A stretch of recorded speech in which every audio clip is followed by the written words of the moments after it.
जिन्होंने देश को नई दिशा दी है, एकात्म मानववाद दर्शन को प्रतिपादित करके, जैसे पंडित दीनदयाल उपाध्याय का 11 फरवरी आज ही के दिन 1968 में अरे उत्तर प्रदेश परवेशन खाली हो रही ये मुगल पंखा में ही यार्ड में रेल के हाँ, वो नेताजी बैठा है क्या वहाँ बैठा है? अज्ञात शत्रुओं ने इनकी हत्या कर दी थी, जो आज भी संदिग्ध बनी हुई है, उसकी जांच नहीं करेगी कांग्रेस। तत्कालीन सरकारों ने उसकी जांच नहीं कर, वो परिस्थितियों में एक महान सपूत हमारा एक एकात्म मनोदर्शन देने वाले महात्मा गांधी दार्शनिक चिंतक आजाद शत्रु या आजाद शत्रु भी के ऐसे पंडित दीनदयाल उपाध्याय जी हमारे चले। एकात्म मानववाद दर्शन के आधार पर आज संपूर्ण देश, केंद्र की सरकार और जितना भी हमारा देश है उसके अंदर कुछ प्रांत है, उन प्रांतों में भारतीय जनता पार्टी की कमल की सरकार और गठबंधन की सरकारें चल रही है। वो एकात्म मानववाद दर्शन को सामने पर कार्य कर रही है। हम सब सौभाग्यशाली कि विश्व के सबसे बड़े राजनीतिक दल में हम एक सदस्य के रूप में काम कर रहे हैं और निश्चित रूप से आज हम समर्पण दिवस तो पंडित दीनदयाल जी उपाध्याय का चरित्र, जीवन दर्शन, उनका समर्पण हम सभी जी अपने सामने रखेंगे तो पाएंगे कि उन्होंने अपने पूरे जीवन को होम कर राष्ट्र हित के लिए, संगठन हित के लिए, विस्तार के लिए, एक विशिष्ट विचारधारा को फैलाव के लिए और व्यवसाय अलविदा।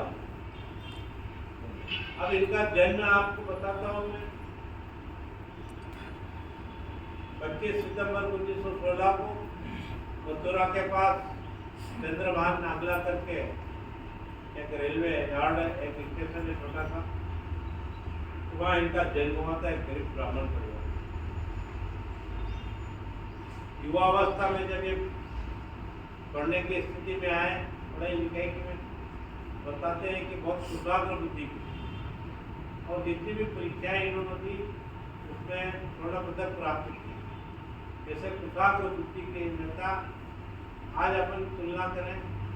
हिंदुस्तान में जितने भी राजनीतिक दल है उनका कोई अपना दर्शन नहीं है, अपना कोई मौलिक विचार नहीं है, परंतु उसका विकल्प एकमात्र है भारतीय जनता पार्टी, जिसके पास अपना एक दर्शन है और वो दर्शन का नाम है एकात्म मानववाद दर्शन। इस दर्शन में पंडित जी ने अर्थ की भी चिंता की है, राजनीतिक जीवन शैली कैसी होना चाहिए कार्यकर्ता की, उसकी भी चिंता की है, सृष्टि से समृद्धि तक की चिंता की है,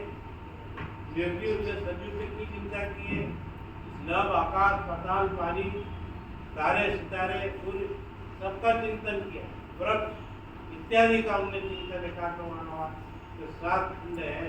उनको प्रत्येक कार्यकर्ता को पढ़ना चाहिए। मैं मानता आप पढ़ेंगे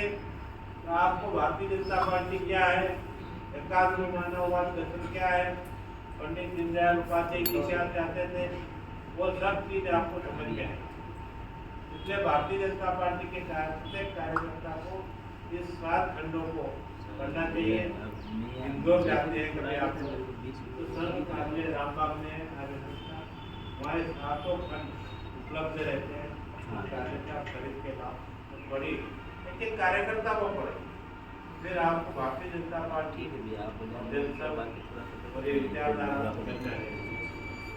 अब समर्पण की बात करें, आज हम सब सीमित एकत्रित हुए हैं